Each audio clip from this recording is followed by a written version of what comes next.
मसी। अब हामी बाइबलको खण्डबाट एउटा सानो हिस्सा पढ्नेछौँ। त्यो चाहिँ मत्तीको किताब 25 अध्यायको 34 देखि लिएर 40 पदसम्म हामी पढ्नेछौँ। हिस्सा सानो छ तर हाम्रो निम्ति र ठुलो सन्देश बन्ला कि त्यसर्थ हामी पढ्नेछौँ 34 पददेखि।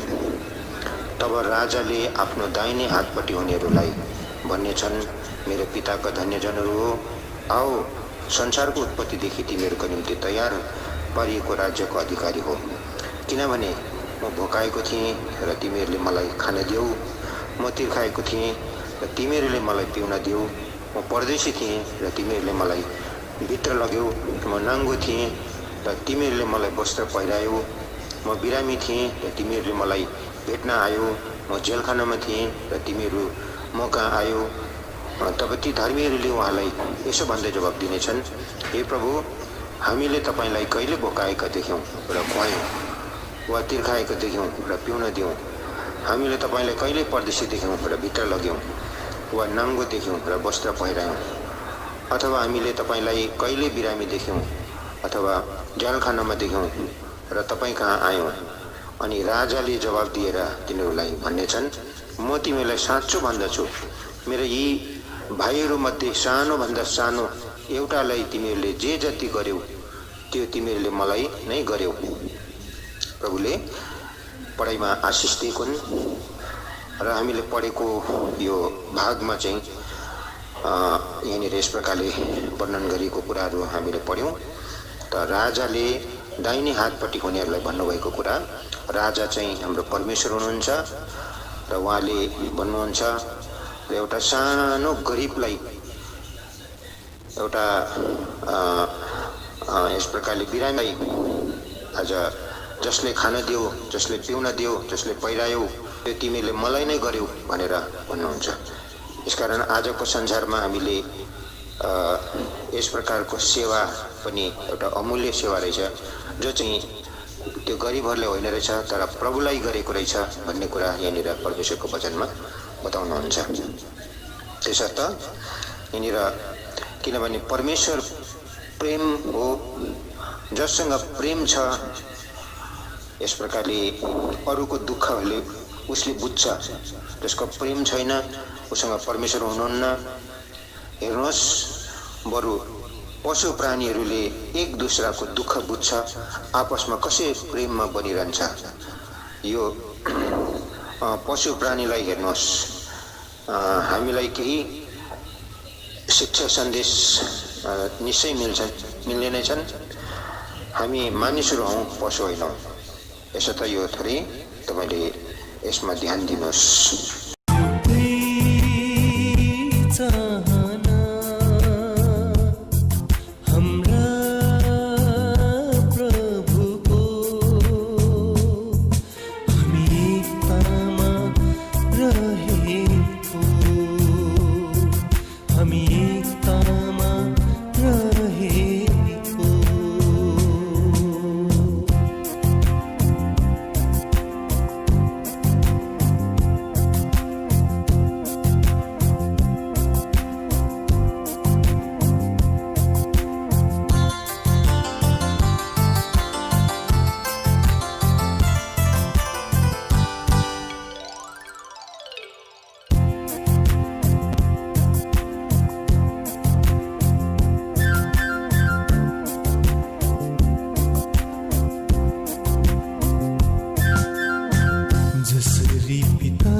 तपाईँले सायद बुझ्नुभयो होला कसरी एउटा पशु प्राणीले पनि आज प्रेम एक दुसरालाई आज माया बनाइरहनु सक्दो रहेछ।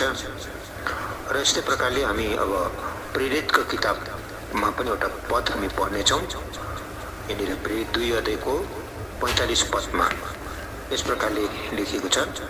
अनि तिनीहरूले आफ्ना सम्पत्ति र सामानहरू बेचेर हरेकलाई खाँचो पर्यो अनुसार ती सबै मानिसहरूले मारिदिन्थे।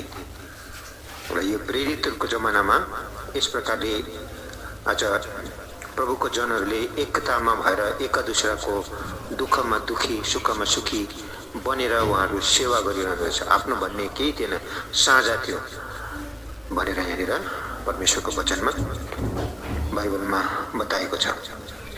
त्यसर्थ यहाँनिर हामी परमेश्वरको प्रेमलाई हामी यसरी थाहा गर्नुपर्ने रहेछ। र अर्को पदमा यहाँनिर बताएको छ, हामी याकुबको किताब 1 अध्यायको 27 पदमा यस प्रकारले वर्णन गरेको छ। हामी यो पनि पढ्नेछौँ। परमेश्वर र पिताको सामु चोखो र शुद्ध धर्म यही हो, टुराहरू र विधवाहरूलाई उनीहरूको दुःखमा हेर्नु र आफूलाई संसारबाट निष्कलङ्क राख्नु, यो परमेश्वरको आज्ञा। यसरी हामी शारीरिक नाता आफ्नोहरूलाई मात्रै ख्याल गर्ने गर्छौँ, तर आत्मिक सम्बन्ध भन्ने कुरा हामी अलिकति टाढै राख्छौँ। तर परमेश्वरको वचनमा हामी परमेश्वरको छोराछोरी भएको कारणले गर्दा, प्रभु यीशु मसीहको बहुमूल्य रगतको नाताले गर्दाखेरि हामी परमेश्वरको सन्तान हामी कहलाएको छौँ। यसैले गर्दाखेरि सन्तानको नाता हामीले ख्याल गर्नुपर्नेछ। कसरी यहाँनिर मर्कुसको किताब 3 अध्यायको 34-35 पदमा पनि यहाँनिर वर्णन गर्नुभएको छ। यस प्रकारले यहाँनिर हामी यो कुरालाई देख्छौँ। यहाँनिर बाइबलमा यो कुरा बताएको छ। यहाँनिर भन्नुहुन्छ, अनि आफ्ना चारैतिर बस्नेहरूलाई वरिपरि हेरेर उहाँले भन्नुभयो, हेर मेरी आमा र मेरा भाइहरू, किनभने जसले परमेश्वरको इच्छा पूरा गर्दछ उही नै मेरा भाइ, मेरी बहिनी र मेरा आमा भनेर। यसैले गर्दाखेरि त्यहाँनिर एउटा यस प्रकारले जग्गामा प्रभु यीशु मसीहले अझ सन्देश दिइरहनु भएको बेलामा उहाँको भाइ र आमा आएको थिए। त्यतिखेर उहाँको एउटा चेलाले आएर प्रभुलाई भन्नुहुन्छ, तपाईँको भाइ र आमा आउनुभएको छ। र प्रभुले अब अमलालाई इसारा गरिकन, को मेरा भाइ को मेरा आमा, त्यही हो जसले चाहिँ परमेश्वरको इच्छालाई पुरा गर्छ। यसकारण परमेश्वरको इच्छा यो चाहिँ एउटा नयाँ सम्बन्ध हो। यसैले गर्दाखेरि हामी पनि प्रभु यीशु मसीहको बहुमूल्य रगतको द्वारा छुटकारा भएको एउटा नयाँ सम्बन्ध, ईश्वरीय सन्तान।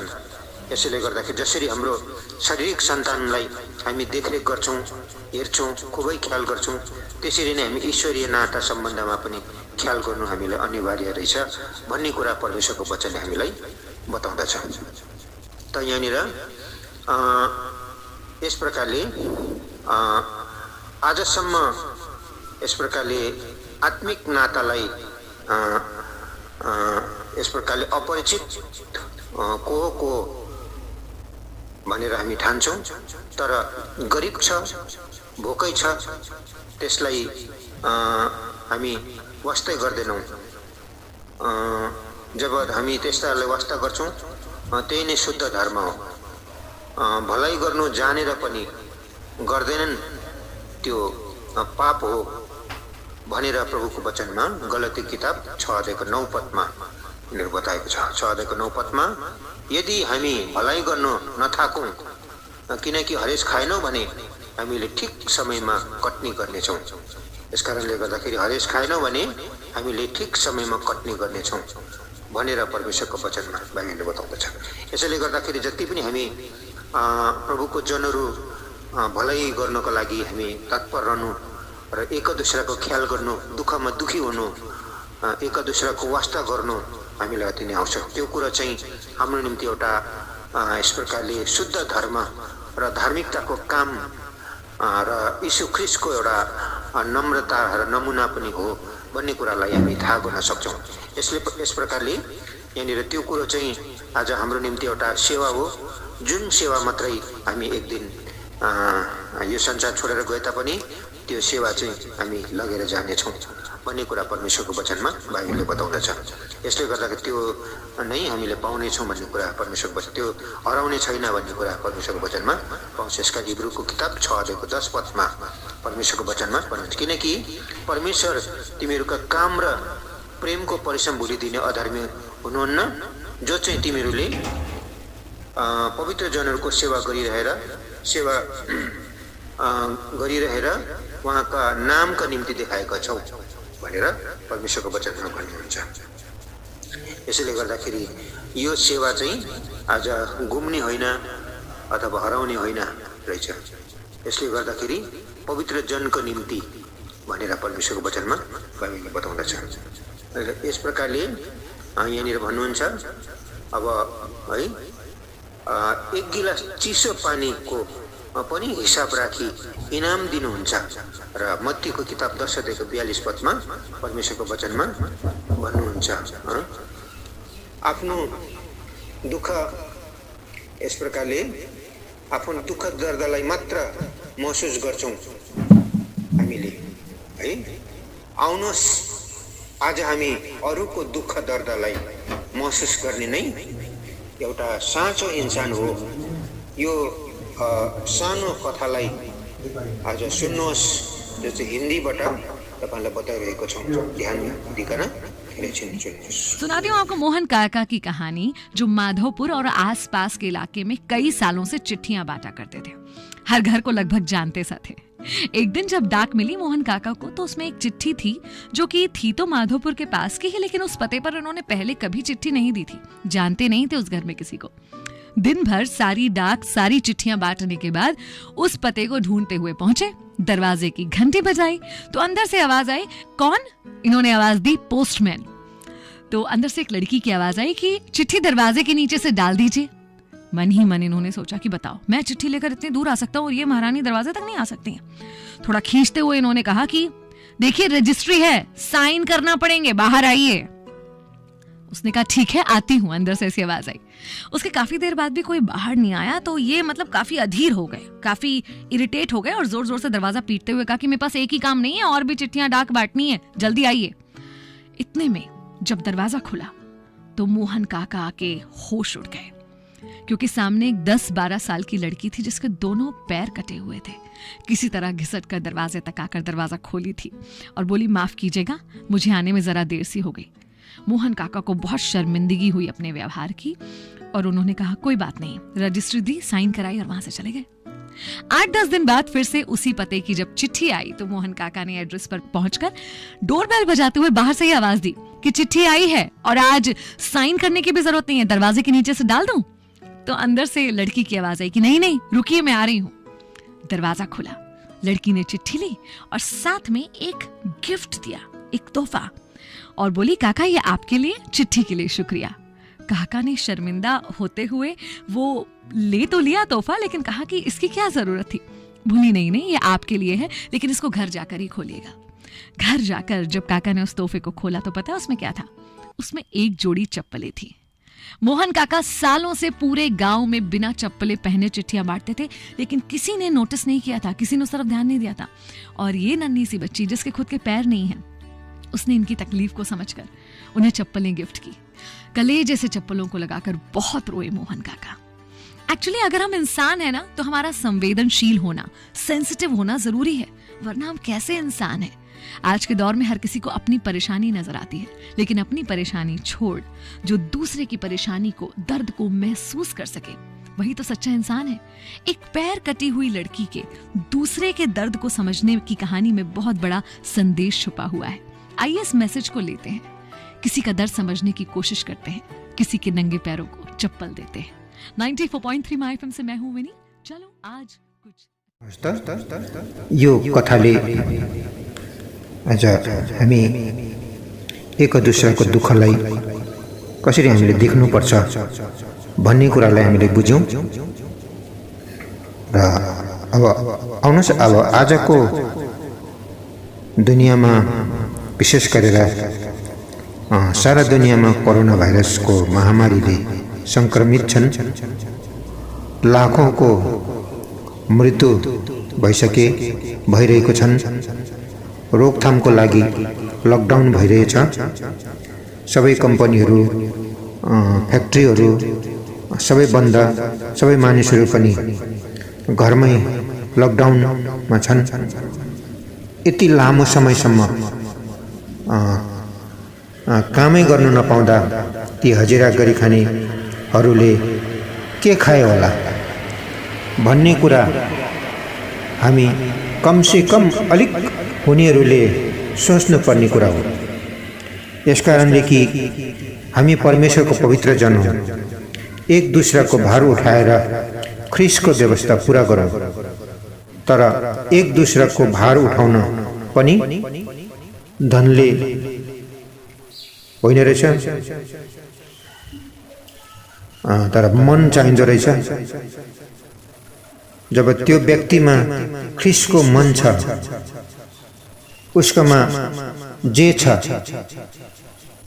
छिमेकी गरिब छ उसले बाँडेर खान्छ, सानो कोठा छ धेरैले अटाउँछ। जब ख्रीष्टको मन छ,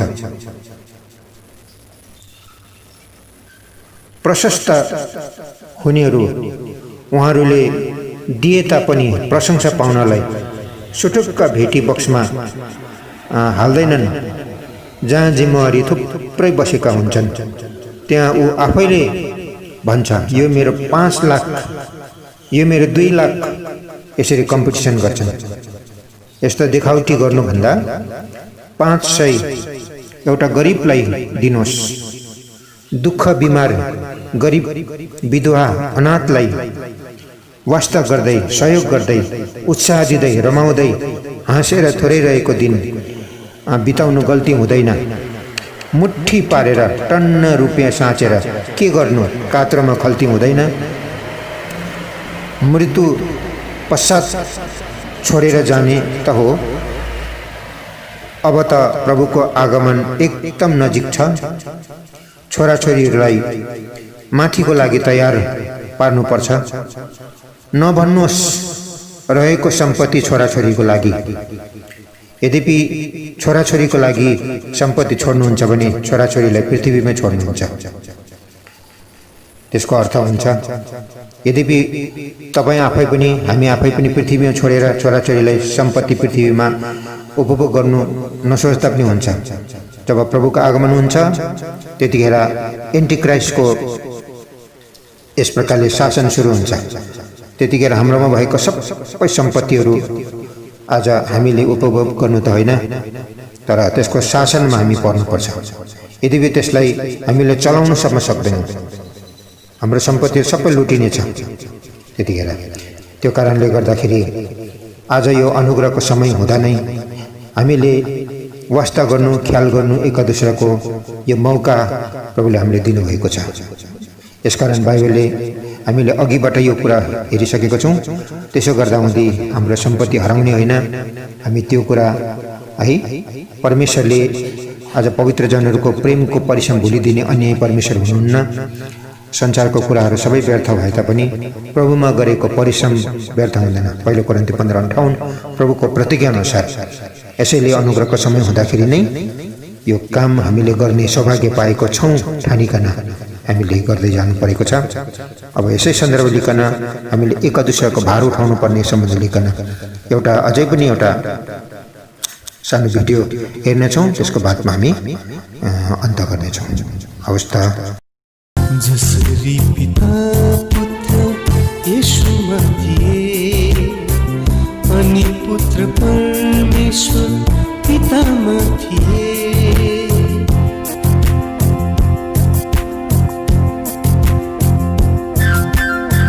जसरी पिता पुत्र येशूमा थिए अनि पुत्र परमेश्वर पितामा थिए, उसरी नै हामी पनि परमेश्वर पिता र पुत्र येशू ख्रीष्टमा एक भइरहौँ। उसरी नै हामी पनि परमेश्वर पिता र पुत्र येशू ख्रीष्टमा एक भइरहौँ।